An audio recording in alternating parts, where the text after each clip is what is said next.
Effect has three different ways to define a service. The first one is via Context.Tag, then we have Effect.Tag, and finally Effect.Service. Now this last one is special because it is experimental. So if you come here, you'll see that it has the JS docs tag for beta, so it might be up for breaking changes, but even though it is marked as experimental, they are using it everywhere, and everyone is using it nowadays. If you look at the internals of some of the packages under the official namespace of Effect, you'll see that they are using Effect.Service. So it is most definitely here to stay, but again it is experimental, so they basically want to see how it pans out in the community and also in the long term. So let's start with the most basic one, Context.Tag. So with this one, what you do is create a class. So for example, repository. You invoke this and then you pass in a tag, and then you must say this extends Context.Tag. You invoke it again, and then here you can pass in two generics. So the first thing, you need to pass in a tag. This is the unique identifier that Effect will use internally in the map it is going to create. So internally it is going to have a map key value pairs. The key is the tag, so in this case repository, so make sure that it is unique across all of your services, and then the value is the implementation. So when you yield a service, so in this example yield repository, it is going to look that up. If it doesn't exist, well, it is going to fail with a defect. Now here in the first generic you need to pass in self, so repository, and then here you pass in the data type. So what is repository going to represent? So now here, the great thing about using Context.Tag and Effect.Tag is that you can have any value you want here. So you can say,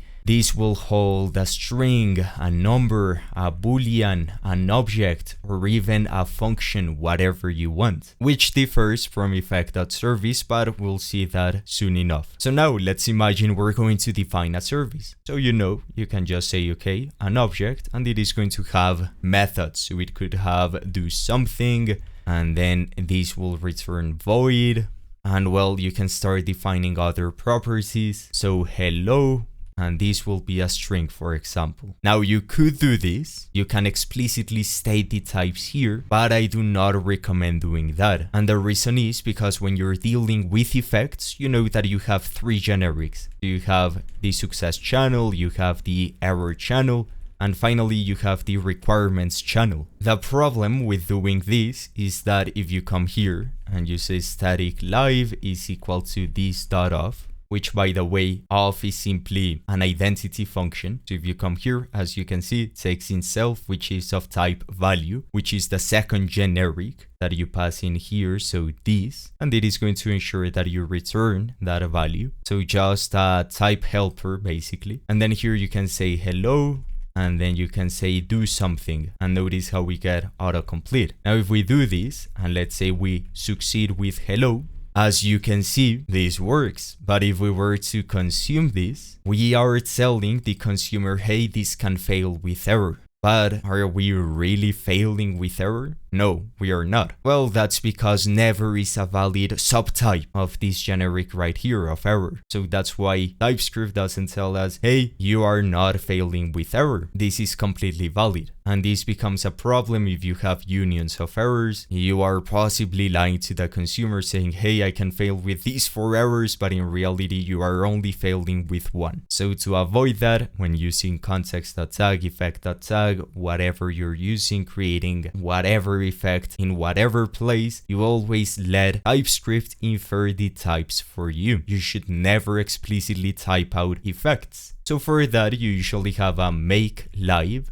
or make repository live, or just make whatever you want. And now here you could do this. You can copy this implementation, paste it here. Now make is not the correct word. It would be just live because, well, it is already made. So it is not a maker. But then with this, you can say, okay, type of, make live. And now static live is simply make live. And as you can see, fails with never. So now how can you access this service and also provide this service? Well, for that you can say gen, or you can use the new function, and then you can say yield repository, and then here you get access to the service. As you can see, now this program is going to require the repository. Now here you can yield service dot do something, but when you go ahead and run this, well, you know, this is going to logically fail because this expects never for the requirements channel. And that makes sense. We need to provide all services beforehand. So for that, we can come here, pipe this through, and this is actually a function because we're using fn, not a gen. And now here we can say Effect.provideService, and now we need to pass in the tag. So we can say, okay, the tag is repository, and then we need to pass in the implementation. So we can say make live, or well, repository dot and then live. And as you can see, the error went away. However, not all services are this basic. You usually have services that do asynchronous work to construct the service, or well, simply services that can fail, or services that require other services. So how can you do all of that? Well, for that you use effects, right? So for simplicity's sake, I'll just say synchronous, so a lazy service, and then here, instead of that type of being the effect, because now we need to yield the service again because this gives us an effect, we can say effect.effect.success and then type of make live. Now we cannot do this because, well, it is expecting the implementation, so the success of the effect, but not the constructor. So while you could say, okay, live is run sync, I would advise against this. And why? Because that's why layers exist. So in short, a layer is simply a subset or a subtype of effect because it has a success channel, which is the success implementation of the service. You have the error channel, which is also for what errors can occur while I construct the layer, or rather the service, and finally the requirements for that service. So think of this being the service and the layer being the constructor of the service. So for this, what you can do is instead of run sync, you can just say layer dot and then effect, because, well, this is an effect, and then you can say for what tag? Well, for this tag, and then we pass in the effect that is going to create the implementation. And now with this, notice how we have a layer which is pretty synonymous with an effect, succeeds with repository, doesn't fail with anything, and does not require anything. And with this, we're good to go. Now there's one problem, and that is ProvideService does not accept layers. It accepts this implementation, so the success of this. So what can we do here? Well, change this from a provide service to a just provide, and now here we can remove this and simply say repository.live. So notice how layers have a lot of utilities such as retry, it has an or else, or die, map error, tap error, etc. But they also simplify a little bit of handling the tags for you. So all you need to say, okay, I'm going to create an effect for what tag? For this service. So it is going to take it this tag, it is going to abstract that away from you, and now when you need to provide it, you do not worry about the tag because that is now living within the layer itself. So all you need to do is say Effect.provide repository.live, and that's it. So remember, a layer is the constructor of a service. It is basically the effectful way of defining constructors for services. Okay, so now this is all nice and dandy, pretty basic. We learned that provide accepts a layer. So if you have constructors, you use provide in conjunction with layers. And then you have provide service for those contexts that do not have constructors. Maybe you have some computation where the value that you pass in as context is completely dynamic. Maybe you need access to a string or to the authorization token. So for example, auth token extends Context.Tag for auth token. So what is it going to hold? it could hold a redacted, and then here you provide. So you take in the token, which is a redacted, and then you say Effect.provideService for what? For this, and the value is the token. And then if you need access to the token here, which is again completely dynamic, there cannot be a constructor. You say auth token is equal to yield auth token, and then here you can say auth token.provide with a redacted.make of secret, and here you say provide. So Context.Tag is great for those cases, or you can define both in one, so both with Context.Tag. Now, what is Effect.Tag? Well, it is basically the same as Context.Tag. The only difference is that it has accessors. That means that if we change this to Effect.Tag, notice how nothing changed. Everything keeps working just as fine, but instead of needing to yield or access the service beforehand to then being able to access the members, you can simply say delete this and then repository.doSomething, and it is going to automatically, well, show up the requirement here, but you have accessors. So that's basically the difference between the two when it comes to practicality. So notice how if I change this back to context, this no longer works. So if you need accessors, you can use Effect.Tag instead of Context.Tag. Whatever floats your boat. I know there are maybe some differences beyond that, so they are not entirely interchangeable, but I don't quite remember. So use them however you want, and with time you will see the limitations of each. Okay, so now finally we have Effect.Service, which is the new shiny method, which makes everything a little bit more declarative. So with this you can say export class. Again, all of these are defined via classes, and then here you can say my service extends Effect.Service, and then again you invoke this, but I believe this changes a little bit.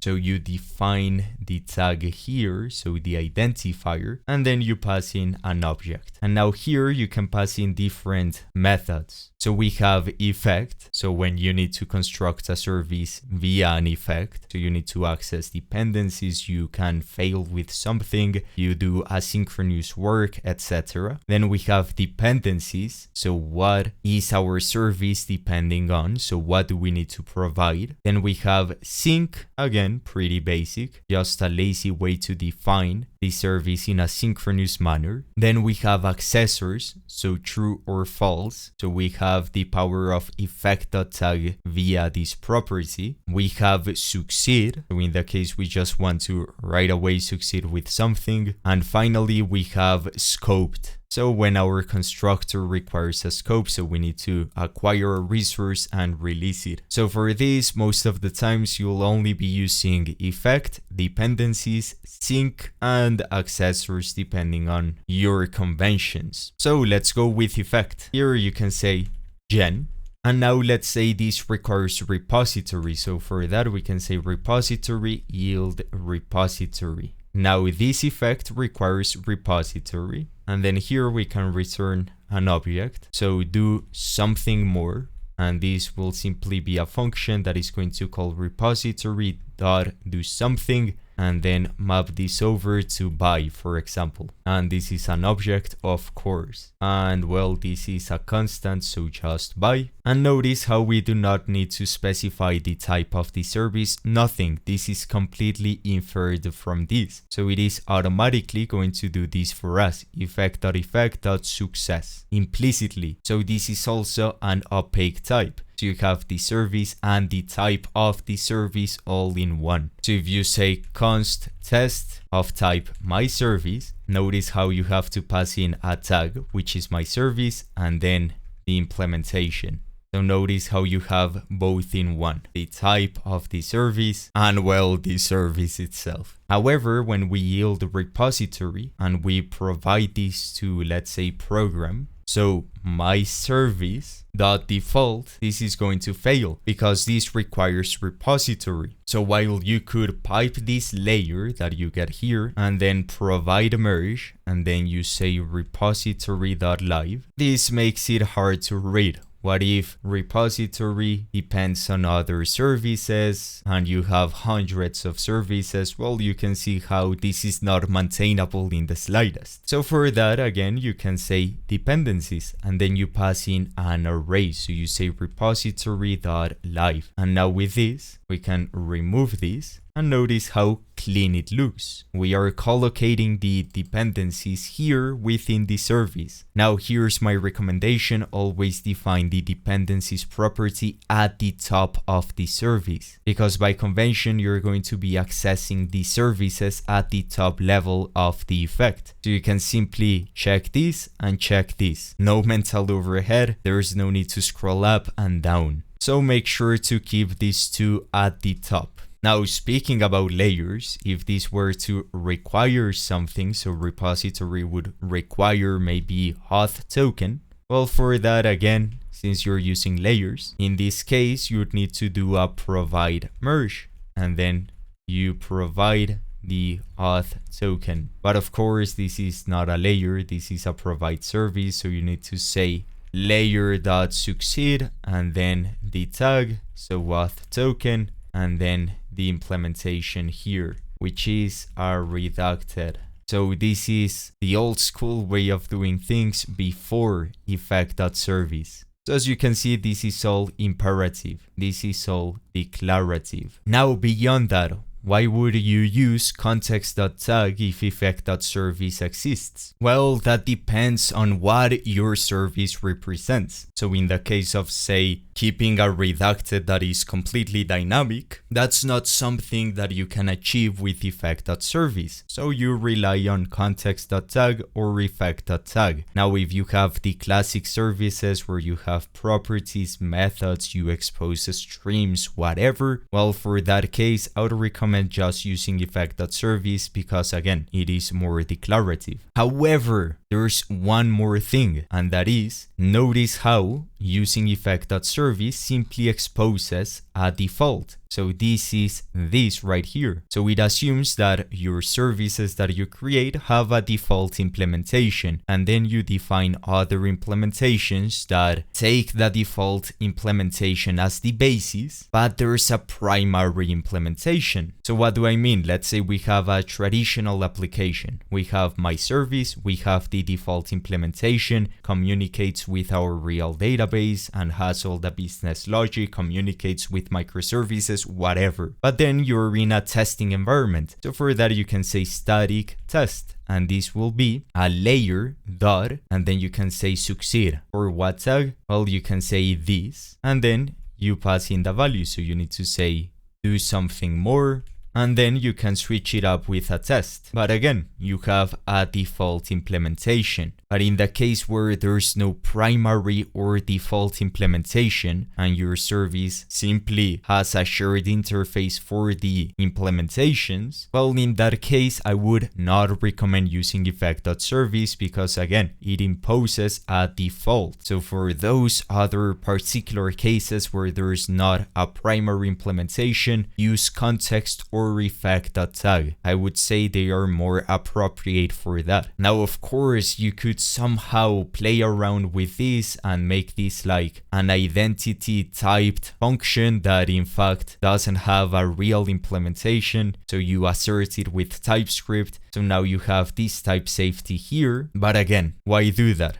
You're exposing a default service that will actually not do anything because it is not implemented. And then someone down the road messes up and ends up trying to use the default implementation. So for that reason, do not use Effect.Service. However, notice how either way, all of them are very similar. If you need a test implementation for repository, well, all you need to do is say static test is equal to, and then layer.succeed for this, and then you provide the implementation here. So you say hello, bye, and then do something, and then succeed with test. And this works just as fine. So my suggestion is play around with the three of them. At first, obviously, seeing so many options, it is confusing. But ultimately, the way you will learn what is appropriate for you and for the conventions of your project is to simply play around with all of this. See what works for you, see what doesn't work for you. Perhaps you prefer this imperative way of doing things, then keep using Effect or Context.Tag. Or if you prefer the more declarative way, use Effect.Service. Whatever floats your boat. Now, I made a mistake and I forgot that when you're using Effect.Service, you need to pass in self as the first generic of this first invocation. And with that, everything is now going to work. You're going to get type safety here.